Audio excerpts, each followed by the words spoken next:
Welcome back to 31 Days of Your Scrapbooking Q&As.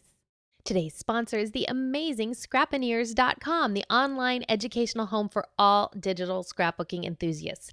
Come check it out, learn about the new workshops offered monthly, and connect with the heart of digital creative expression.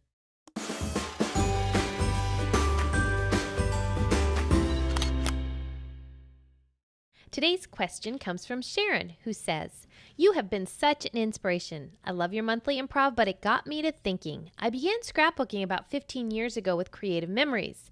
At that time, acid-free and archival were a big concern.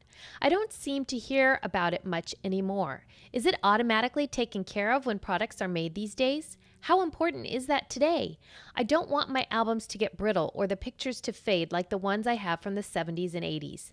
Thanks for your insight, and I'll be watching." Sharon, thank you for watching and thank you for submitting your question. I have several thoughts on this, and the first and foremost one for me to mention is that no, it is not automatically taken care of in products these days. You cannot assume that any product you use in your pages is acid-free unless it specifically says archival, safe, acid-free, lignin-free, something like that. So you want to make sure, if you are really concerned about the longevity of your scrapbooks, you really want to make sure that the products you use say that they are acid-free, archival safe, etc., etc. Otherwise, assume it's got acid in it and that it is not archivally safe.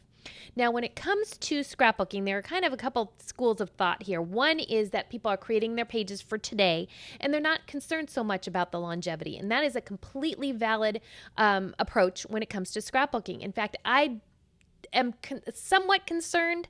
I won't do anything really wacky and crazy with my pages, and I want them to last at least through my lifetime, but I am not overly concerned about it. I don't make sure that everything I use in my pages is acid-free. As a result, I anticipate that there will be some degradation of my pages over time.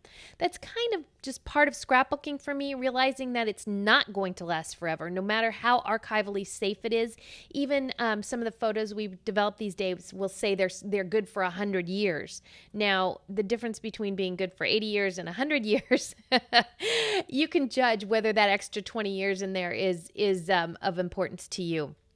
So as far as the products go, if you're concerned about this, make sure everything is acid-free, archivally safe. When it comes to the photos vary a great deal. And a lot of the reason, there are two main reasons that the photos that we have from our childhood, from the 70s and 80s, are fading.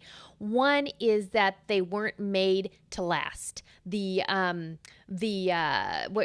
you would say, the processing abilities at that point in time were not to the point where you could create or print a photo that was going to last 50, 60, 70 years. They just weren't meant to last. It wasn't a capability. The second is the way that they were stored. I know my photos from my youth are in those peel back, sticky back magnetic albums where they've got the sticky on the back and you peel them out. And right now you got to kind of go in there and scrape them out with a spatula or dental floss. Those are not good for photos. So, just by putting your photos in a photo album like we use, a scrapbook album now, those photos are going to last a lot longer. Also, the photo processing capabilities, whether you're processing at a lab or processing at home, they far surpass what was available 20 and 30 years ago. So you're going to see our photos hold their color much longer. You can do some research and see which photo processing is most likely to keep those photos the longest period of time and opt for that processing option.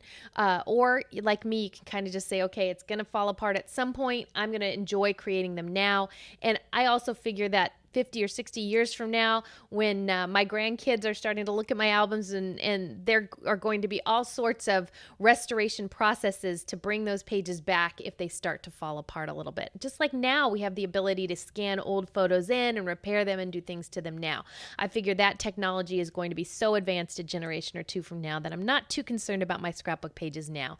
So that's kind of my philosophy. You kind of have to decide what your comfort level is, and if you are more of a preservationist and you want to make sure you're creating something that's going to last for the absolute longest period possible, look at the photo processing, make sure that everything you use is acid-free, lignin-free, archivally safe. Otherwise, you can kind of judge in the gray area there where your comfort level is. A lot of people don't care at all. They're really creating art for themselves today and they slap paint on there and write all over the photos. That's totally okay too. Most of us are somewhere in the middle of that range. Just find out your point and then take the steps to make sure you're preserving your scrapbooks the way that you want to. And don't trust anything that isn't labeled. One option I didn't mention that I need to mention is scanning your layouts into your computer or scrapbooking digitally, and then you have a perfectly preserved version of your scrapbook page for a long time. Now, even digital technology does not last forever. There is a degradation there as well. So nothing we do now is going to last forever. Just find out what your comfort level is and then work to that level. Hope this has been helpful. Thanks for watching, and I'll be back tomorrow.